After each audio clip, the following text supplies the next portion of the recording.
우리가 함께 읽은 18장 욥기서 18장 말씀은 이제 욥의 그 두 번째 친구 엘리바스에 이어서 빌닷이 이제 욥에게 다시 한번 또 이야기를 하고 있습니다. 빌닷이 처음 욥에게 이야기를 했던 것을 다시 한번 되짚어 보면 공의의 하나님께서 욥을 징벌했다라고 이야기를 했죠. 이런 이야기까지 했죠. 내 시작은 미약하였으나 나중 심히 창대하리라라고 욥이 온전히 회개하고 돌이키면 그렇게 될 것이다라고 욥에게 권면했던 그런 빌닷입니다. 그런데 오늘 말씀을 보니 오늘 말씀은 조금 더 강하게 이 빌닷 역시 악인의 심판, 악인이 받을 심판에 대한 이야기를 하고 있다는 것이죠. 그런데 이 빌닷의 오늘 이야기하는 것을 가만히 들여다보면 그렇습니다. 욥이 어떤 사람이었는지 정말 이 세 친구들은 잘 모르고 있었던 것처럼 여겨져요. 왜냐하면 우리가 욥기를 시작할 때 어떻게 시작했습니까? 욥은 스스로가 하나님을 떠난 적이 없다라고 이야기를 하고 있잖아요. 하나님을 온전히 경외하였던 그러한 자라고 이야기를 하고 있습니다.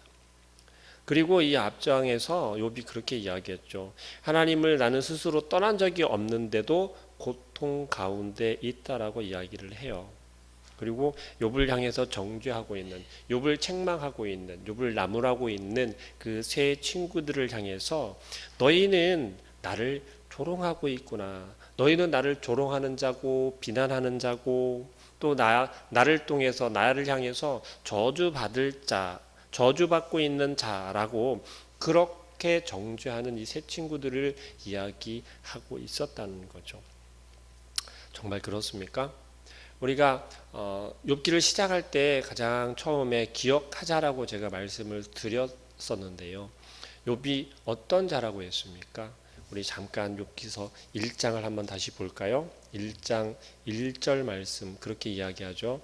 우스 땅에 욥이라 불리는 사람이 있었는데 그 사람은 온전하고 정직하여 하나님을 경외하며 악에서 떠난 자더라.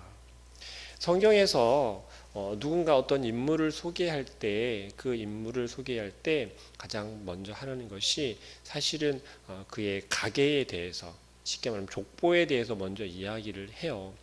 그런데 욥을 소개하면서 뭐라고 이야기합니까? 악에서 떠난 자라는 거죠. 하나님을 경외하는 자라고 이렇게 소개하고 있다는 것입니다. 그렇다면 분명 욥이 하나님을 향해서 또 이 세 친구들을 향해서도 이야기하는 것. 나는 지금 불의한 고난을 당하고 있다. 나는 불의한 고통을 당하고 있다. 라는 것이 틀린 말이 아니라는 것이죠. 그럼에도 불구하고 이 욥의 세 친구들은 어떻게 이야기합니까? 엘리바스는 그랬죠. 자기가 배운 그 지식과 그 전통을 이어가야 된다라고, 그것을 지켜야 된다고, 그것을 바탕으로 삼아서 너의 잘못을, 너의 범죄함을 찾아내라는 거였어요. 없는 죄를 찾아내려고 하면 어떻습니까? 사실은 조금 당혹스럽지요. 그런데 우리가 예전에 독립운동 하던 그런 독립운동자들이 잡혀가서 고난을 받을 때, 고초를 당할 때 어땠습니까? 너 하지 않은 걸 하라고 그렇게 고문을 해도 하지 않는 것을 이야기할 수 있습니까? 없습니까? 없단 말이죠. 그러면 그 고통을 벗어나기 위해서 거짓말로라도 그래 내가 했어 라고 말하고 오히려 고난을 당하지 않고 그 고문을 당하지 않고 차라리 옥살이를 하는 게 더 우리가 생각할 때는 나을 수도 있다는 것이죠. 그러나 그렇게 하지 않은 것은 왜 그렇습니까? 불의하니까 그랬던 거예요. 지켜내기 위해 했던 거죠. 지금 욥은 하나님을 향해서도 이야기를 했었던 바와 마찬가지로 나의 죄를 찾을 수가 없는데 도대체 이유가 무엇입니까요? 근데 그것에 대해서 그러한 욥을 향해서 이 세 친구들은 뭐라고 이야기를 해요? 오늘 본문 말씀 수아 사람 빌닷이 대답하여 이르되 너희가 어느 때에 가서 말의 끝을 맺겠느냐. 다시 말하면 욥을 향해서 너 이제 입 닥치라는 거예요. 왜 입을 닥치라는 겁니까? 너 아무리 너가 회개하고 온전히 돌이키라고 했더니 너 자꾸 하나님을 향해서 불평하고 하나님을 향해서 탄식하고 하나님 왜 나에게 이런 불의한 고난이 있게 하십니까? 라는 모습을 바라보면서 도저히 참지 못하겠다라는 거예요. 욥은 지금 그 친구들을 향해서 무슨 이야기를, 어떤 마음을 가지고 있습니까? 빌닷이 이야기하는 것처럼 어찌하여 우리를 짐승으로 여기며, 욥이 이 세 친구들을 향해서 이렇게 여기고 있다라는 거예요. 부정하게 보느냐. 욥을 향해서 너 정말 잘 생각해 보아. 너가 범죄한 게 분명히 있을 거야. 하나님 앞에서 온전히 회개해야지. 너가 회개하지 않으면서 어떻게 너가 하나님을 경외한다라고 할 수 있겠어? 정신 차리고 너 빨리 무엇을 바탕으로 너가 우리가 전통적으로 내려오던 그러한 율법이나 또한 그런 전통이나 그러한 또 지식이나 그런 것을 바탕으로 한번 잘 생각해 보아라고 이야기를 했다는 것이죠. 욥이 당하는 그러한 고난을 우리가 만약에 당하고 있다라면 그 상황 가운데 옆에 친구들이 이렇게 권면하고 있습니다. 너 잘 생각해 봐. 너 하나님을 향해서 뭔 잘못했어? 너 솔직히 말해봐. 우리한테 숨기지 말고. 그래야 너가 이 고난이 끝나. 라고 우리에게 이야기할 때 여러분들은 어떻게 말씀하시겠습니까? 어떻게 대처하시겠습니까? 아, 정말 내가 잘못한 게 있나 보구나. 내가 범죄한 게 있나 보구나. 욥도 자기를 한번 되돌아봤다는 것이죠. 그런데 있습니까? 없습니까? 없다라는 거죠. 사실 우리는 이 욥과 같을 수가 없기 때문에 마음 가운데 우리 스스로는 찔림이 있고 걸림이 있을 수 있어요. 그렇다면 우리는 돌이킬 수 있겠죠. 그러나 그러한 우리들조차도 어떻습니까? 너 나한테 왜 그래? 라고 하면서 소리치지 않겠습니까? 욥은 지금 그렇게 세 친구들에게 이야기했다는 것이죠. 이 빌닷은 욥을 향해서 조금은 희망이 있는 이야기를 했었어요. 그래, 너는 정말 불의한 고난을 당할 수도 있을 거야. 그러나 잘 회개해 봐. 그러면 나중에 하나님께서 돌이켜 주실 거야. 라고 했었던 빌닷의 마음속에도 이제는 그러한 희망조차 찾아볼 수 없게 이야기를 하고 있다는 것이죠. 4절 말씀에 울분을 터뜨리며 자기 자신을 찢는 사람아 라는 거죠. 너 때문에 땅이 버림을 받겠고 이 욥의 불의함 때문에 그 고난의 근원이 된다라는 거예요. 하나님의 그 저주의 근원이 되고 있다라고 이야기를 한다는 것입니다. 여러분, 빌닷이 생각하기에 세상은 이미 어떻다는 거예요? 정의롭고 공정한데 욥의 부정함 때문에 그것이 무너지고 악해지고 있다는 거예요. 맞습니까, 이 말이? 오히려 손을 잡아주고 함께 기도하자라고 해야 옳을 터인데 이들은 전혀 그러한 생각을 하고 있지 않다는 거예요. 이게 무슨 모습입니까? 하나님을 먼저 생각하지 않고 우리의 인간의 눈에 보이는 인간의 상황과 우리의 삶의 속에서의 그 지혜를 가지고서만 이야기를 하려 할 때 이렇게 된다는 것이에요. 이거는 우리의 어떤 모습을 볼 수 있는 거예요? 교만한 모습을 볼 수 있다는 것입니다. 그리고 이제 5절부터 이하의 말씀은 무슨 이야기를 하고 있냐면 악인의 빛은 결국 악인은 어떻게 되어질 거라는 것을 쭉 이야기하고 있다는 것입니다. 20절 말씀에 그의 운명의 서쪽에서 오는 자와 동쪽에서 오는 자가 깜짝 놀라리라. 참으로 불의한 자의 집이 이러하고. 지금 빌닷이 이야기하는 이 불의한 자가 누구를 가리키고 있어요? 욥을 향해서 이야기하고 있다는 것입니다. 빌닷이 이야기한 것이 전부 다 틀린 말은 아니죠. 정말 악인은 이렇게 된다는 거예요. 어떻게 빛은 꺼지고 불꽃은 빛나지 않고 장막이 하는 어둠에 휩싸이고 악인의 모습은, 악인의 삶은 그렇게 될 거라는 거예요. 그런데 이게 모두 다 맞습니까? 그렇지 않다라는 것입니다. 악인의 마지막은 그렇게 될 것인데 욥은 어떻다는 거예요? 이게 말씀을 잘 보면 욥이 그렇다는 거예요.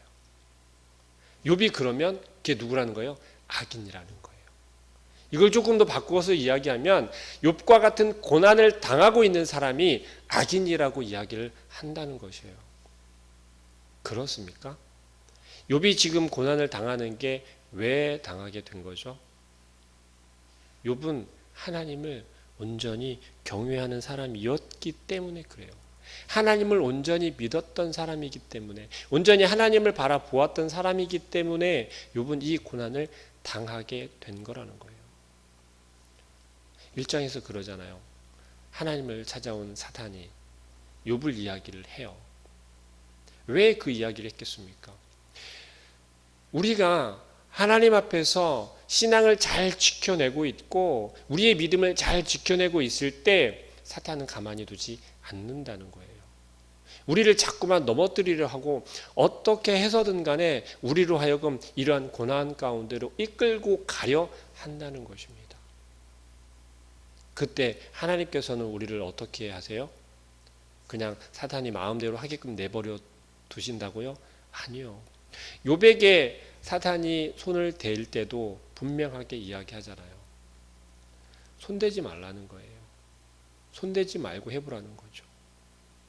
그렇게도 되지 않으니 이제는 어떻게 하라는 거예요? 한 번 더 요청하는 것에 하나님께서는 이야기하죠. 그래, 생명은 건들지 말고 한번 해보아. 제가 말씀드렸죠. 욥이 감당할 만한 고난인 거예요. 하나님께서는 하나님의 사람들에게 고난을 허락할 때 반드시 감당할 만한 고난을 허락하신다는 거예요. 우리의 믿음의 분량만큼, 우리의 믿음의 크기만큼 우리에게 고난이 따라온다는 것이에요. 그것이 하나님을 믿는 신앙인들의, 하나님의 백성들의 삶이라는 것입니다. 전혀 고난이 없고 형통한 것처럼 보인다면 정말 점검해 보아야 할 것이에요. 오늘 빌닷은 욥을 향해서 그러는 거예요. 너가 당하는 고난, 그것은 악인들이 당하는 고난이야. 고로 너는 악인이라는 거예요.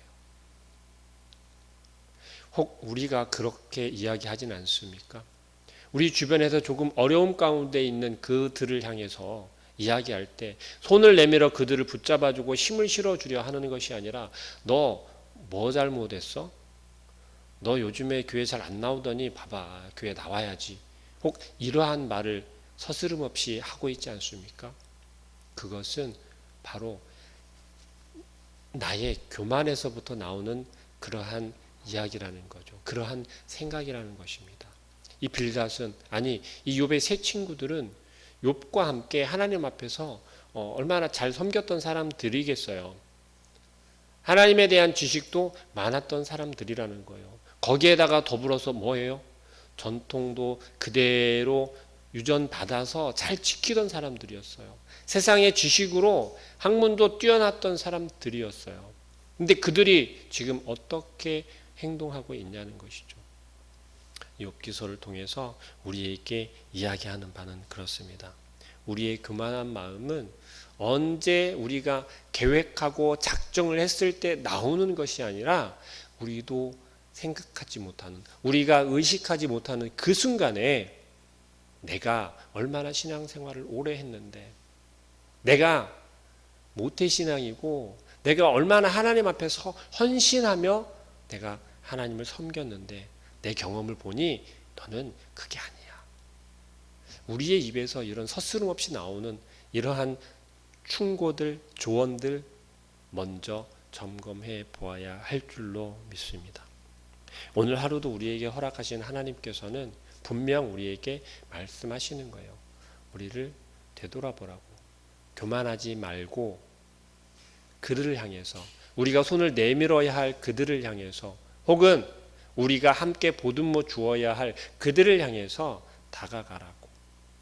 말로 하는 것이 아니라 그들을 우리가 말로 어떻게 하려 하는 것이 아니라 먼저 나를 되돌아보고 그들을 향해서 온전한 마음으로 온전한 손길을 내밀라고 말씀하고 있다는 것입니다.